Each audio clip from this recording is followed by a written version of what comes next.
कहानी शुरू होती है 1979 में अलास्का के जंगल में, जब एक यूएफओ आता है और एक ट्रक को पलट देता है। ट्रक अचानक हवा में उठने लगता है। कार्ल पीछे की गाड़ी में है। वो बाहर निकलता है अपने साथियों को चेक करने, लेकिन यूएफओ उसका पीछा करता है। वो भागता है पर ब्लू लाइट उसे हिट करती है और उसका बॉडी पैरालाइज हो जाता है। उस दिन कार्ल और 3 लकड़हारे गायब हो गए। कुछ दशकों बाद कैलिफोर्निया के नासा रिसर्च सेंटर में आइजक नाम का एम्प्लॉय टेक्नोलॉजी डिपार्टमेंट में काम करता है। उसे एक सैटेलाइट से अननोन डेटा मिलता है। काम अच्छा चल रहा है, पर आइजक खुद को खाली महसूस करता है। लाइफ सिर्फ लेबोरेटरी रिसर्च तक सीमित हो गई है। इसे चेंज करने के लिए वो थेरेपी ज्वाइन करता है। साइकोलॉजिस्ट उसे वीडियो डायरी रखने को बोलता है। हर दिन 5 मिनट कैमरा के सामने बैठ के अपने थॉट्स और फीलिंग्स शेयर करें। आइजक को आइडिया पसंद नहीं, पर वो मानता है क्योंकि फीलिंग्स एक्सप्रेस करना इंपॉर्टेंट स्टेप है माइंड क्लियर करने का। थेरेपी के बाद वो अपने थॉट्स रिकॉर्ड करने लगता है। एक सैटरडे को वो हाइकिंग पे जाता है। प्लान है जंगल में जाके नेचर से कनेक्ट करना और रिकॉर्डिंग करना। पहाड़ की चोटी पे रिकॉर्डिंग करते वक्त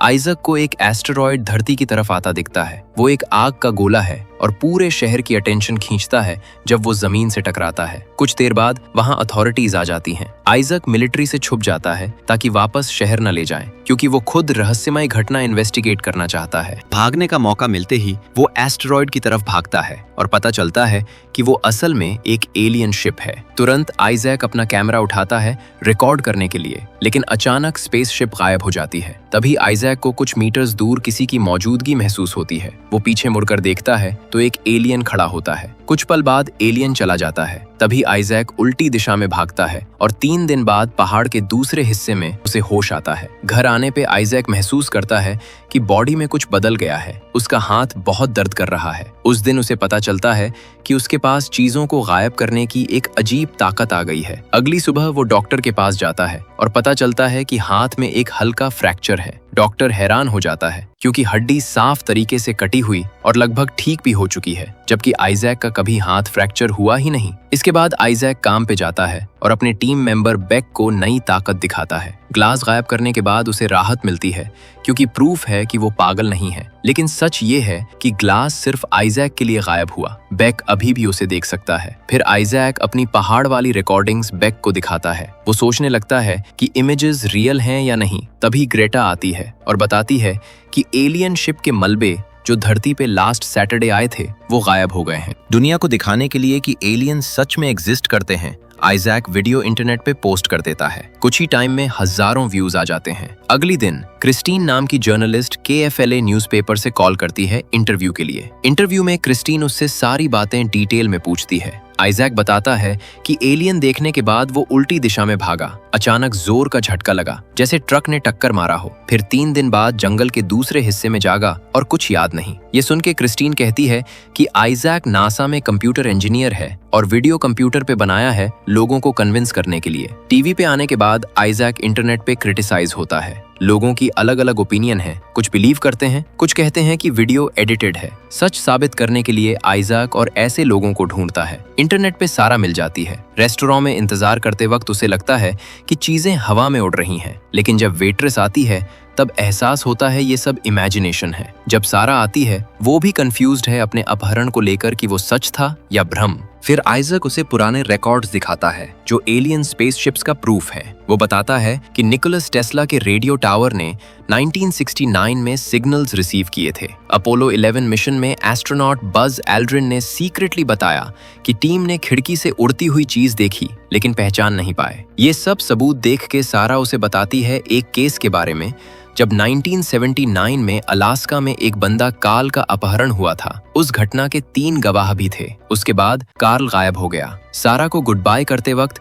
आइजक अपना नंबर देता है अगर और इन्फॉर्मेशन मिले तो। फिर उस रात सारा कॉल करती है। उसने कार्ल की पूरी कहानी ढूंढ ली है। कार्ल और उसके 3 साथी जंगल में लकड़ी काट रहे थे। घर जाते वक्त उन्हें एक बहुत बड़ा यूएफओ दिखा। कार्ल ने ब्लू लाइट देखी यूएफओ से और उसे अपनी तरफ खींच ले गई। एलियंस के अस्तित्व के बारे में जानने के लिए आइजक उन सब के एड्रेस ढूंढ के रिकॉर्डिंग भेजता है जिनका अपहरण हुआ था। उस दिन आइजक को कीथ मिलता है, एक ब्लॉग राइटर जो कहता है वो उसकी कहानी लोगों तक पहुंचाने में मदद करेगा। कीथ अपना कार्ड देता है और कहता है अगर कहानी शेयर करनी हो तो कांटेक्ट करो। मीडिया में नाम खराब होते देख आइजक कीथ के ऑफिस जाता है। कीथ कहता है लाई डिटेक्टर टेस्ट दो ताकि प्रूफ मिले कि तुम सच बोल रहे हो। आइजक बिना हिचक मान जाता है। कीथ मशीन लाता है और सवाल पूछता है। जब पता चलता है आइजक सच बोल रहा है, कीथ कमरे से बाहर जाके 2 सिक्योरिटी गार्ड्स को बुलाता है आइजक को गिरफ्तार करने। डर के मारे आइजक भागने की कोशिश करता है, लेकिन उसे गोली लग जाती है और पकड़ लिया जाता है। होश में आने पे वो एक कमरे में होता है। टीवी पे सैरा को दूसरे कमरे में ले जाते देखता है। उसे कीथ से मैसेज आता है,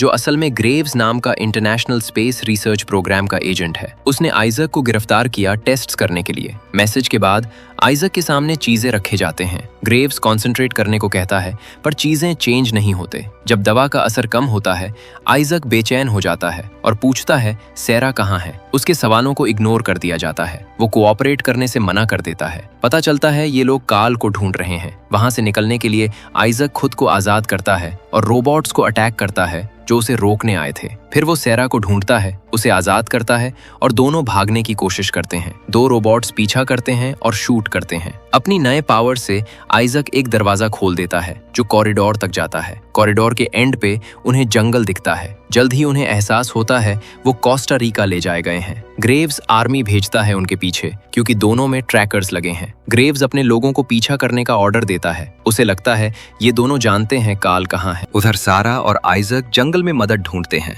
एक रेस्टोरेंट अटेंडेंट मिलता है जो बताता है एक जगह है जहां इंटरनेट एक्सेस मिल सकता है। लंबी देर तक चलने के बाद जेड मिलता है। वो दोनों उससे काल को ढूंढने में मदद मांगते हैं। तभी एजेंट ग्रेव्स के रोबोट्स आते हैं और रेस्टोरेंट में घुस जाते हैं। मुसीबत देख के जेड उन्हें भागने में मदद करता है और अपने सुरक्षित जगह ले जाता है। जेड एक हैकर है जो ट्रैवलर की तरह रहता है। वो कहता है उस घर में कोई ट्रैक नहीं करेगा। जब जेड काल की लोकेशन ढूंढ रहा है, आइजक सारा से पूछता है उसका अपहरण वाला एक्सपीरियंस कैसा था। सारा बताती है वो पहाड़ों में कैबिन में थी आंटी और अंकल के साथ। फिर वो रात को दोस्तों से मिलने चले गए। अकेली कैबिन में सारा ने बाहर से आवाज सुनी। खिड़की से देखा तो कुछ आसमान में उड़ रहा था। अगली सुबह जब आंटी अंकल से मिली तो वो परेशान थे। बताया कि सारा 2 दिन से गायब थी। सारा को कुछ याद नहीं। उसने रिसर्च की तो और लोग मिले जिन्होंने सेम एक्सपीरियंसेस किए थे। तब उसे एहसास हुआ वो पागल नहीं हो रही, वो सच बोल रही थी। लंबी सर्च के बाद जेड काल का एड्रेस ढूंढ लेता है। अब वो कनाडा में रहता है।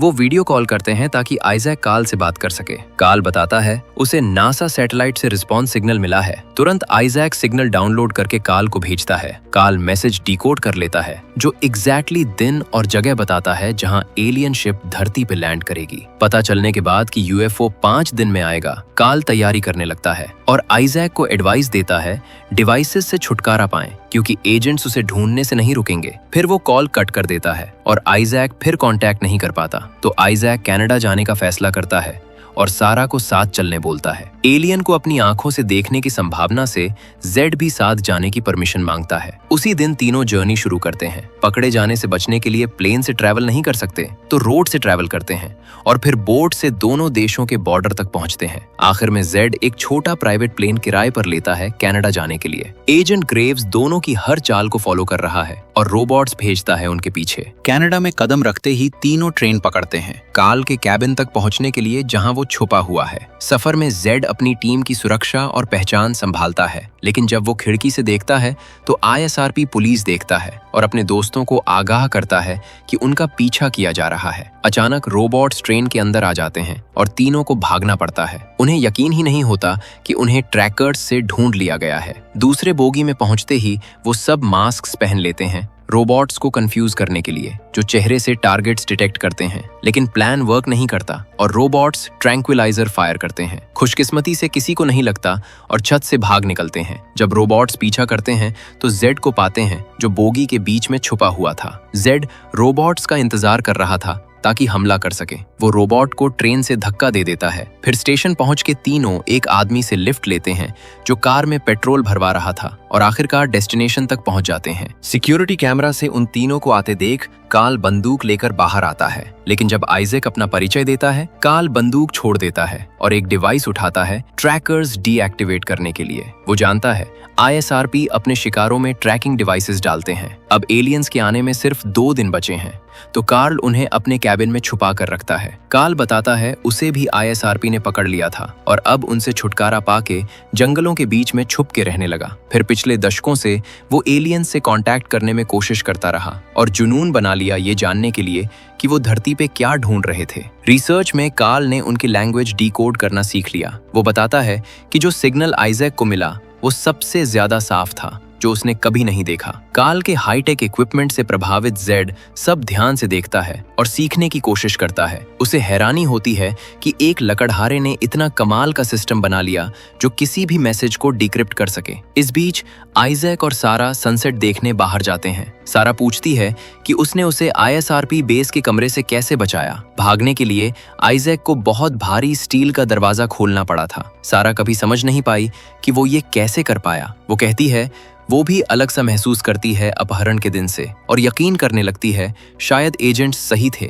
उन्हें किसी चीज से एक्सपोज किया गया जो DNA मॉडिफाई कर देता है। दोनों का मेन मिशन एलियंस को ढूंढना है ताकि जवाब मिले कि गायब समय में असल में क्या हुआ, क्योंकि दोनों को कुछ याद नहीं है। उस दोपहर जब आइजैक घर वापस आता है, कार्ल उसे बात करने के लिए बुलाता है और कहता है आइजैक को रेडी रहना चाहिए, कल जो भी हो उसके लिए, क्योंकि कोई गारंटी नहीं है कि एक्सपीरियंस अच्छा होगा या बुरा। फिर सुबह के शुरुआती घंटों में सारा बेचैन हो जाती है और उसे नींद नहीं आती। वो आइजैक को कंपनी के लिए बुलाती है। दोनों सोचते हैं क्यों उन्हें चुना गया है इस एक्सपीरियंस के लिए, क्या कोई रीजन है या ऐसे ही चुन लिया गया है। बातचीत के बीच आइजैक देखता है कि सारा सो गई है तो उसे रेस्ट करने देता है। अगली दिन ग्रुप एलियन शिप के आने का इंतजार कर रहा है जब अचानक धरती हिलने लगती है। उस पल आइजैक दरवाजा खोलता है और जंगल में स्पेसशिप ढूंढने जाता है। कुछ ही मिनटों बाद आइजैक को एलियन की मौजूदगी महसूस होती है अपने पीछे, बिल्कुल जैसे अपहरण वाले दिन। लेकिन इस बार उल्टी दिशा में भागने की जगह वो रुकता है और एलियन से कांटेक्ट करने की कोशिश करता है। एलियन अपनी मर्जी से उसके साथ कार्ल के कैबिन तक आता है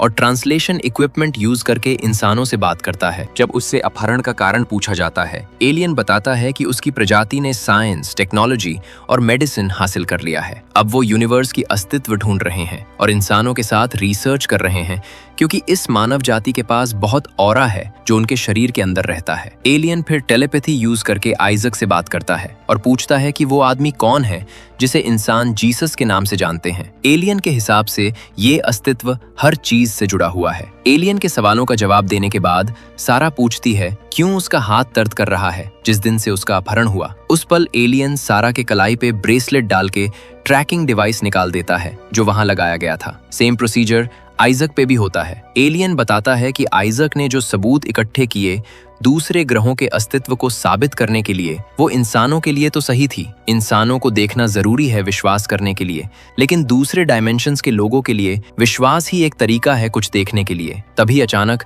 कार्ल का सिक्योरिटी सिस्टम घुसपैठी की वार्निंग देता है। ISRP एजेंट्स कैबिन को घेर लेते हैं। बंदूक हाथ में लेके कार्ल खिड़की से देखता है और पाता है कि ट्रैकिंग डिवाइसेस डीएक्टिवेट करने के बाद भी ग्रेव्स उन दोनों की लोकेशन ढूंढ सका। मेगाफोन यूज करके ग्रेव्स कार्ल को कैबिन छोड़ने का ऑर्डर देता है। ग्रेव्स का मेन मिशन उससे पूछताछ करना है, ये जानने के लिए कि रोनाल्ड ग्रेव्स को क्या हुआ। तभी कार्ल बंदूक लेकर आता है और दावा करता है कि उसे नहीं पता कि ग्रेव्स के पिता रोनाल्ड को क्या हुआ। रोनाल्ड उन लोगों में से एक था जो ट्रक में थे जिस दिन कार्ल का अपहरण हुआ था, पर वो वापस नहीं लौटा। उसका बेटा तब से जवाब ढूंढ रहा है। सच बताना चाहते हुए भी कार्ल नहीं जानता कि उसका दोस्त बाकी लोगों के साथ क्यों नहीं लौटा, लेकिन एजेंट ग्रेव्स यकीन नहीं करता। आग बबूला होकर वो अपने साथियों को ऑर्डर देता है कार्ल को मारने को। सारा सदमे में चली जाती है। वो अगला निशाना बन जाती है और खत्म हो जाती है। जब आइजैक को एहसास होता है कि सारा घायल है, वो आग बबूला हो जाता है। एलियन उसे सलाह देता है अपने आप पे भरोसा करे दोस्तों को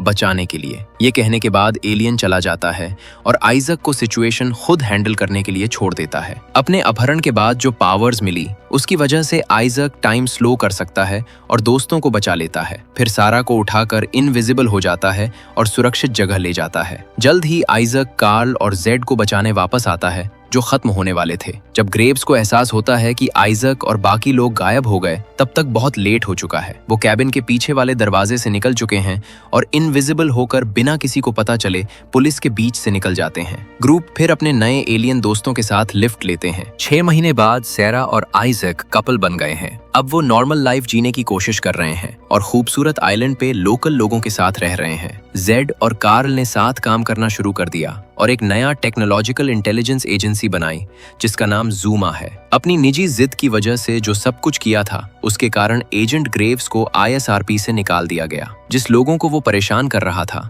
आखिरकार उन्हें शांति से जीने का मौका मिल गया। अगर वीडियो पसंद आई तो लाइक करो और चैनल को सब्सक्राइब करो। मिलते हैं अगली वीडियो में।